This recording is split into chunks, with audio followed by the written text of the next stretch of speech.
कभी आपने ये सोचा है कि ऐसा क्यों है कि कुछ जगह हमारे पास इतनी सारी बारिश और बाढ़ आ रहे हैं और कुछ जगहों में हमें सूखा देखने को मिल रहा है? इसका सारा मूल्य कारण है हमारा जलवायु का चक्र।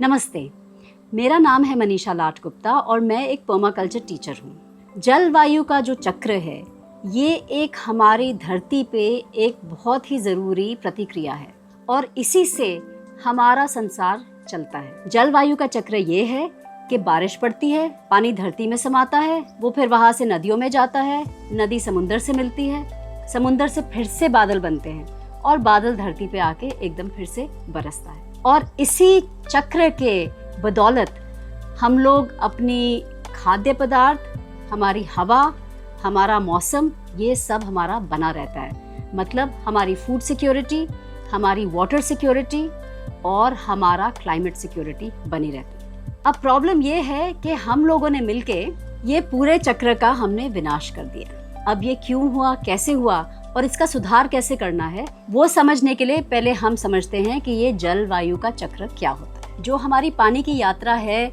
धरती से आसमान और नदियों से मिलके, उसका एक चक्र बना हुआ है। तो इसमें पहला स्टेप क्या होता है कि वाष्पीकरण और वाष्पोत्सर्जन, मतलब इवेपोरेशन एंड ट्रांसपिरेशन। हमारे जो नदियां हैं, तालाब हैं, जो हमारी सारी वाटर बॉडीज हैं, इसमें से पानी भाप बन के हवा में उड़ता है और पेड़ों से भी ट्रांसपिरेशन होती है जिसको हम कहते हैं वाष्पोत्सर्जन। ये ट्रांसपिरेशन से भी पानी हमारी हवा में भाप बन के उड़ता है। ये इसका पहला चरण है। दूसरा चरण ये है कि ये जो भाप बनी है इसकी कंडेंसेशन होती है, मतलब संघनन होता है। बादल बनते हैं और इसमें सारा पानी एक बारी फिर हमें देखने को मिलता है कि कंडेंसेशन में, और फिर यही कंडेंसेशन होके पानी वर्षा के द्वारा फिर से हमारी धरती पर बरसती है। यहाँ बारिश भी हो सकती है, बर्फ भी पड़ सकती है। दोनों चीज़ें प्रेसिपिटेशन कहलाती है। आखिरी चरण इसका ये है कि इन्फिल्ट्रेशन, मतलब धरती में इसको समा जाना, मतलब भूजल का पुनर्भरण, वाटर टेबल में फिर से एक बारी पानी आना। और ये इन्फिल्ट्रेशन जोन में होता है जहाँ पानी अंदर होता है और धीरे धीरे ये पानी अपना रास्ता नदियों तक ढूंढ लेता है और फिर नदी जाके समुंदर से फिर से मिल जाती है। अब ये हमारा जल चक्र है और इसको इंग्लिश में कहते हैं हम हाइड्रोलॉजिकल साइकिल। मेरी आपसे विनती है कि आप इसके बारे में थोड़ा और नेट पे रिसर्च करिए और इसको समझने की कोशिश करिए, क्योंकि एक बार आप इसको समझ पाएंगे तभी आप इसके लिए कुछ कर पाएंगे। अब हमारी समस्या क्या है? हमारी समस्या ये है कि हमने इस जल चक्र को तोड़ दिया है।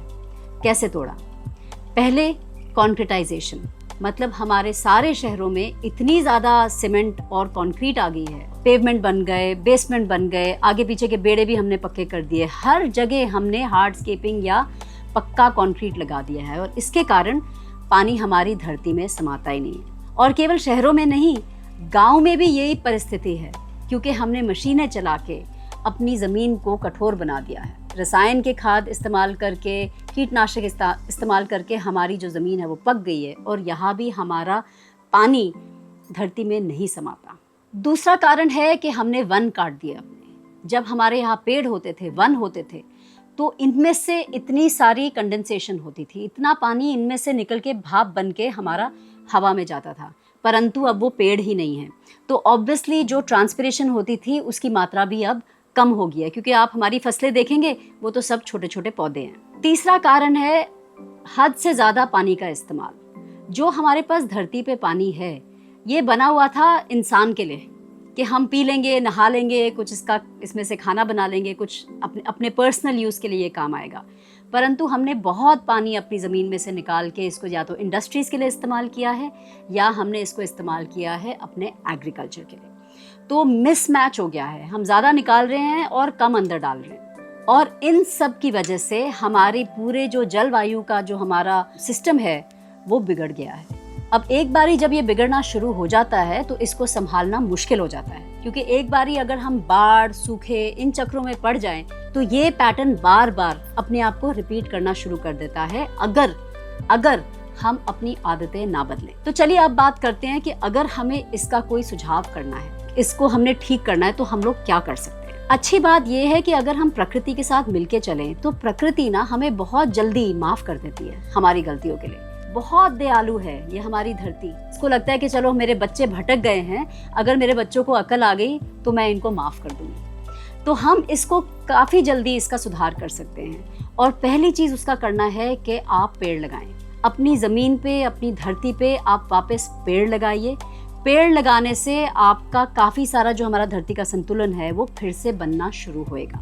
ट्रांसपिरेशन, जो हमारा जो पानी भाप बन के ऊपर जाता है पौधों में से, वो फिर से शुरू होएगी।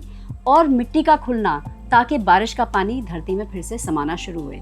ये प्रक्रिया एकदम शुरू हो जाएगी पेड़ लगाने से। दूसरा काम, हमें वर्षा जल का संरक्षण करना है। जब हमारी ज़मीनों पे पानी गिरता है, चाहे हम शहर में रह रहे हैं चाहे हम गांव में रह रहे हैं, ये पानी हमें वापस धरती में डालना है। हमारा एक ये ही काम है। हर एक बूंद पानी जो आप वापस धरती में डाल रहे हैं वो इस जल चक्र को सुधारेगा। हर एक बूंद।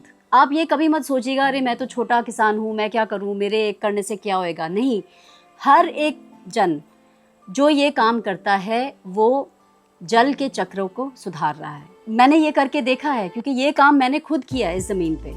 और मुझे दिखता है कि वर्षा के टाइम हमारे यहाँ पे क्या समस्या आ रही है क्या नहीं, और पड़ोसियों के यहाँ क्या आ रही है क्या नहीं, इसमें बहुत ज़्यादा फ़र्क है क्योंकि हमने अपनी खेती में वापस पेड़ जोड़े। तीसरा, हमने अपनी मिट्टी को फिर से स्वस्थ बनाना है। और मिट्टी स्वस्थ तब बनेगी जब इसमें कार्बनिक पदार्थ होंगे, जब इसमें जीव जंतु होंगे, जब इसमें जो हमारी पूरी एक सॉइल फूड वेब है वो बनी रहेगी, ह्यूमस बनी रहेगी। और उसके लिए आपने कार्बनिक पदार्थ डालने हैं, अपने ज़्यादा हल चलाना बंद करना है, रासायनिक खादें, कीटनाशक, खरपतवार नाशक, इन सब को त्याग देना है। तभी आपकी मिट्टी फिर से सुधारेगी। अब क्या होता है, जब आपकी मिट्टी सुधरती है तो मिट्टी का पानी पकड़ने की क्षमता है वो कई गुना बढ़ जाती है। और जब अब बारिश गिरेगी आप देखेंगे ये सारी मिट्टी में ही समा जाएगी, ये रन ऑफ बन के आपकी ज़मीन को छोड़ के नहीं जाएगी। तो मिट्टी का सुधार एक बहुत ज़्यादा अहम एक हमारा स्टेप है। और आखिरी, अच्छे डिज़ाइन से आप अपना खेत बनाइए। आप ये देखिए पानी कहाँ से आता है, कितना आता है, इसको मैं ज़मीन में कैसे पकड़ के रखूँ। मेंढे बनाइए, स्वेल्स बनाइए, जगह जगह पानी को रोकिए, पानी को फैलाइए और इसको ज़मीन में लीजिए। और ज़मीन में कैसे लेंगे? मिट्टी का सुधार करके, पेड़ लगा के, ट्रैक्टर ना चला के, ज़्यादा कोई ज़मीन में रासायनिक खाद, केमिकल, कीटनाशक नहीं डालें। और जितना हो सके हम वापस जीवन लाने की कोशिश करें। कार्बनिक पदार्थ डालें, मिट्टी को ढक के रखें। ये कई चीज़ें मैंने आपको पहले अपने वीडियोस में बताई है, पर आज के वीडियो में मैं आपको ये जल चक्र से सबका जो कनेक्शन है वो समझाने की कोशिश कर रही हूँ। जो ये जल चक्र है ये हमारी धरती, हमारी पृथ्वी की धड़कन है। जब हम इस जल चक्र को नुकसान पहुँचाते हैं तो हम अपने आप को नुकसान पहुँचाते हैं। और अब आपको दिख रहा है कि हम खेती के लालच में जितना भी हम करने की कोशिश कर रहे थे उसका परिणाम ये हुआ कि आज खेती छोड़ो, आज हमारे खेत ही खतरे में है क्योंकि हमने जल का जो चक्र है इसको तोड़ दिया है और जगह जगह अब बाढ़ आने शुरू हो गए हैं। पर इसका हम सुधार कर सकते हैं अगर हमने जो इस वीडियो में चीज़ें डिस्कस की उनमें से कुछ चीज़ें आप अपनाएं और अपने मिट्टी का, अपने खेतों का, अपने वातावरण का सुधार करने की कोशिश करें। तो ये वीडियो था जल चक्र के बारे में। आप मुझे ये बताइए कि आपके यहाँ जल चक्र के टूटने से क्या क्या परेशानियां आ रही हैं और आपको क्या लगता है जो मैंने सुझाव दिए हैं उनमें से कौन सा सुझाव आप अपना सकते हैं और आप अपनी ज़मीन पे, अपने खेतों में, अपने गाँव में, अपने शहरों में कौन से ये आइडिया आप इंटीग्रेट करके अपना सकते हैं। अगर आप ये बातें हमारे साथ कमेंट्स में शेयर करेंगे तो बहुत बढ़िया होगा और जो हमारे दर्शक हैं उनको भी फ़ायदा होगा आपकी बातें सुनकर। तो आज के लिए बस इतना ही। उम्मीद है कि आपको कुछ नई बात सुनने को मिली आज। और अगर आपको इस टाइप के कंटेंट में इंटरेस्ट है तो हमारे चैनल को आप सब्सक्राइब करिए, नोटिफिकेशन बेल आइकन ज़रूर दबाइएगा ताकि जब मैं अगला वीडियो डालूं तो आप सूचित हो जाएंगे। चलिए, नमस्कार।